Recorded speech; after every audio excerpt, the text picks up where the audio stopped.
As always, guests on Keel are heard via the Jack Spring Electric Keel Newsmaker hotline. Mr. Jay Dardenne is the Commissioner of Administration for the state of Louisiana. Mr. Jay, welcome back to Keel. Thank you for taking time for us today.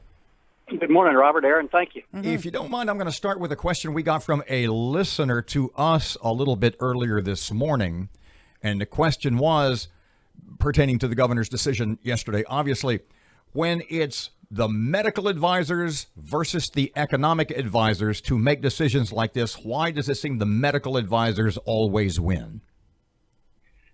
Because the health of the people of Louisiana is the most important priority, and the health advisors are obviously keeping close track of what is happening with coronavirus. And, they're going to carry the day on something like this. It's pretty evident that in the course of the past couple of weeks, we've had a serious bump in cases, whereas we were hoping we were going in the exact opposite direction as we had been, which led to movement to phase 2. So the governor's just as anxious as everybody else to get back to the economy being full bore, but we can't do it in the context of this coronavirus still taking place.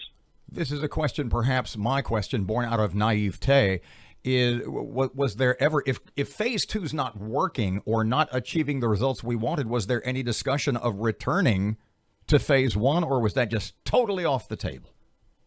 No, that wasn't going to happen. I mean, obviously there was consideration given to all options, but realistically we weren't going to try, and the governor was not going to be in a position to move backwards.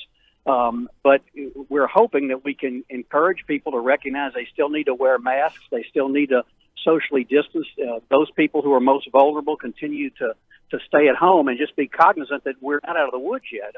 I think there was a general perception by a lot of people, okay, well, we moved to phase 2, this must be behind us, it's okay to go forward, but we're still in the midst of the coronavirus. And as the governor said, we haven't gotten a second phase of coronavirus. We've never left the first one, not speaking in the context of the various phases we're going through, but in the context that this coronavirus has not gone away yet. Jay, the governor said Shreveport-Bossier has done good and has shown improvements. Why can't different regions of the state move to phase 3? Why can't Shreveport move forward into phase 3? Because we have shown improvement. We are not even near a hospital capacity right now. That's always a possibility out there, to do things by region, but the governor's always been reluctant to do that, and the health folks have generally not thought that was the best approach, just for the very reason that we've seen that as we've moved forward, areas of the state that had not really been showing symptoms have increased, and you don't want to create a situation where you go backwards. I think this is going to be a decision that's made, as it has been in the past, based upon what the evidence shows as we move forward.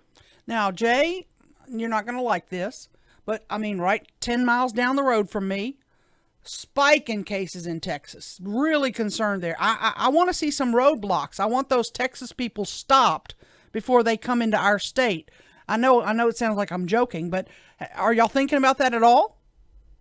Well, I can't really address that because I don't know. I've not had a specific discussion with the governor about that. I know that has been discussed in the past when Florida and Texas were both making noise about doing that and actually doing that. Yeah. And so it was discussed. I don't know that you're going to see that happen, but it actually was discussed, and not in a joking way. Okay. I think, what was the date for phase 3? The next July 24th, I think, was the date. Is there any possibility that the governor could reassess going from phase 2 to phase 3 prior to the current late July deadline? Everything's a possibility, but I think once the executive order was issued for that 28 days, and that was really a consensus that we not do 14 days, that we do 28 days to make sure that we're trying to stem the tide here of what we've seen. Everything's a possibility, but I do think it's unlikely that you'll see anything change until the 28 days is expired. What about schools? He said he anticipates school will be moving forward, but it is going to look different. Is that what y'all are working on now at the top of the list? It is. The new superintendent, obviously, and his staff who've been working on this throughout the pandemic are looking at this very carefully, and obviously it's something that changes from, I guess, almost from week to week as you see how the virus is still out there. I know the universities are doing the same thing, trying to figure out what's the safest and most efficient way to make sure kids can return to school and start a new school year, or start a new school year in an appropriate way.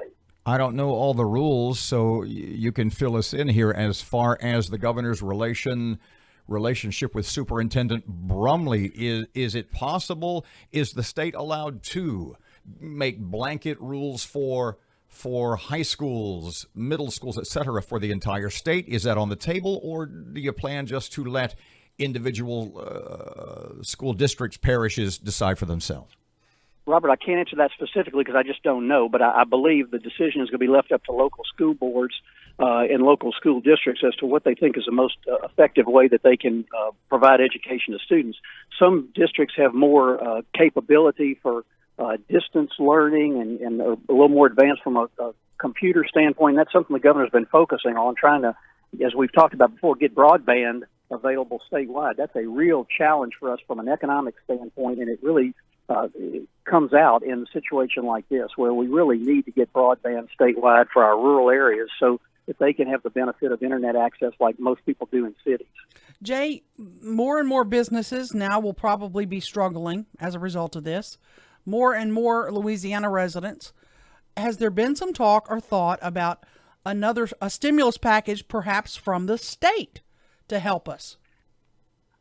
Well, there has been some, and obviously the legislature carved out $300 million from the local CARES money to provide grants to small businesses. That process is going to be underway. I'm not sure exactly how quickly it's going to be able to ramp up, but the treasurer said yesterday that he's very aggressively pursuing distribution of those monies. I don't know that you're going to see any other stimulus action because the legislature has been in session. They are considering some tax bills right now here in the waning days of the session, and it looks like some of those bills will come out and go to the governor's desk that may provide some tax relief, not huge amounts, but some tax relief to some businesses. That remains to be seen how those pieces of legislation will fare and which ones the governor will be supporting.